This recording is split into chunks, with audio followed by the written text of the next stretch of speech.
भारत और पैक्सिस सिलिका ये सिर्फ एक गठबंधन का नाम नहीं है, ये एक बहुत बड़ा रणनीतिक बदलाव है जो दुनिया को बदल रहा है।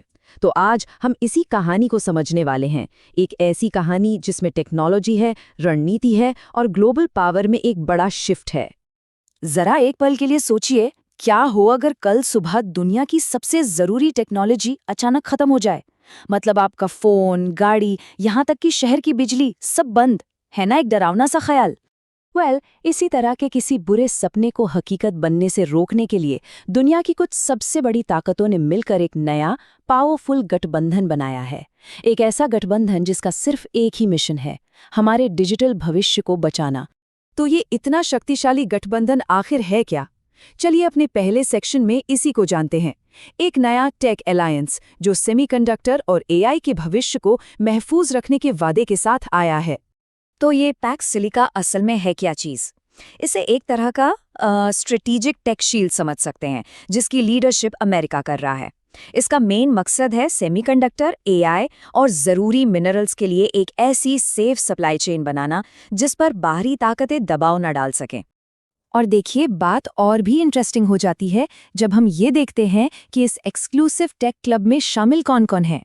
America, Japan, south Korea, UK, ये सिर्फ देशों के नाम नहीं हैं, ये टेक्नोलॉजी की दुनिया के सुपर पावर हैं। लेकिन कहानी में एक बहुत बड़ा ट्विस्ट है, एक ऐसा मोड़ जिसमें भारत सेंटर में है। हमारा अगला सेक्शन इसी के बारे में है, कैपेबिलिटी गैप की अजीब सी प्रॉब्लम और कैसे शुरुआत में भारत को इससे बाहर रखा गया था। हाँ, सुनने में ये भले ही अजीब लगे, लेकिन हमारे सिनेरियो के हिसाब से 2025 के आखिर में भारत जैसे टेक पावर हाउस को शुरू में इस गठबंधन से बाहर कर दिया गया था। और वजह, एडवांस्ड मैन्युफैक्चरिंग में एक कैपेबिलिटी गैप। लेकिन कहानी यहाँ खत्म नहीं हुई, असल में यहीं से तो शुरू हुई। इस स्लाइड पर जरा गौर कीजिए, ये उस कमाल के बदलाव को दिखाती है। 2025 के आखिर में भारत दरवाजे के बाहर था और फिर सिर्फ कुछ महीनों में फरवरी 2026 तक भारत न सिर्फ अंदर था बल्कि एक की पार्टिसिपेंट बन चुका था। क्या शानदार वापसी थी। तो सवाल ये उठता है कि ये हुआ कैसे? भारत ने ऐसा क्या किया कि कुछ ही महीनों में सब कुछ बदल गया? चलिए हमारे अगले सेक्शन में यही पता लगाते हैं। भारत का टेक ट्रांसफॉर्मेशन, सिर्फ एक कंज्यूमर से एक क्रिएटर बनने का ये कमाल का सफर। देखिए, भारत ने इस चैलेंज का जवाब इंतजार करके नहीं दिया, बल्कि एक्शन से दिया। उसने एक बहुत ही सटीक टू प्रोंग स्ट्रैटेजी अपनाई। पहला, इंडिया सेमीकंडक्टर मिशन, जिसका सीधा फोकस मैन्युफैक्चरिंग बढ़ाने पर था, और दूसरा, इंडिया एआई मिशन, जिसका मकसद देश की एआई कैपेबिलिटी को बढ़ाना था। ये उस कैपेबिलिटी गैप को भरने का एक सीधा और बोल्ड प्लान था। और भारत की इस कड़ी मेहनत और स्ट्रैटेजिक विजन का नतीजा रंग लाया।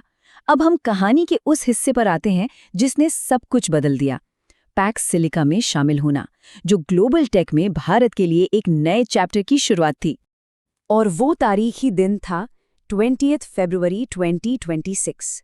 इंडिया एआई इम्पैक्ट समिट के मंच से भारत ने ऑफिशियली पैक्स सिलिका डिक्लेरेशन पर साइन किया और हमेशा के लिए टेक की दुनिया में अपनी जगह बदल दी। ये टाइमलाइन इस पूरी कमाल की कहानी को एक नज़र में बता देती है। 2025 के आखिर में बाहर, फिर 2025-26 के दौरान सेमीकंडक्टर और एआई में तेजी से ग्रोथ, और आखिर में 20 फरवरी 2026 को एक विनर की तरह गठबंधन में एंट्री। सच में क्या सफर रहा। ठीक है, तो भारत अब इस एक्सक्लूसिव क्लब का हिस्सा है, पर इसका असली मतलब क्या है? फ्यूचर के लिए इसके क्या मायने हैं? चलिए अपने आखिरी सेक्शन में देखते हैं, भारत के स्ट्रेटेजिक ऑब्जेक्टिव्स। तो भारत के इस गठबंधन में आने के पीछे 3 बड़े मकसद हैं। पहला, सप्लाई चेन सिक्योरिटी, ये पक्का करना कि भारत को ज़रूरी टेक्नोलॉजी बनाने के लिए किसी और पर निर्भर न रहना पड़े। दूसरा, टेक्नोलॉजिकल इंटीग्रेशन, मतलब सिर्फ टेक्नोलॉजी इस्तेमाल करने वाले से आगे बढ़कर उसे बनाने वालों की टेबल पर बैठना। और तीसरा, पार्टनरशिप को मजबूत करना, अमेरिका और बाकी मेंबर्स के साथ मिलकर एक ऐसी दुनिया बनाना जहां एआई तरक्की लाए। तो सबसे ज़रूरी बात जो समझने वाली है वो ये है कि भारत का इस गठबंधन में शामिल होना सिर्फ एक फॉर्मेलिटी नहीं है, ये सिर्फ किसी क्लब को ज्वाइन करने जैसा नहीं है। ये ग्लोबल टेक्नोलॉजी के पूरे नक्शे को, पूरे लैंडस्केप को दोबारा बनाने जैसा है। ये एक ऐसा कदम है जिसका असर आने वाले कई दशकों तक दिखेगा। और ये सब हमें एक बहुत बड़े और शायद थोड़े परेशान करने वाले सवाल पर लाके छोड़ देता है। क्या हम एक नए तरह के टेक्नोलॉजिकल कोल्ड वॉर की शुरुआत देख रहे हैं? दुनिया साफ तौर पर ग्रुप्स में बट रही है और इस बार लड़ाई का मैदान जमीन या समंदर नहीं बल्कि सेमीकंडक्टर और एआई है। ये सोचने वाली बात है ना?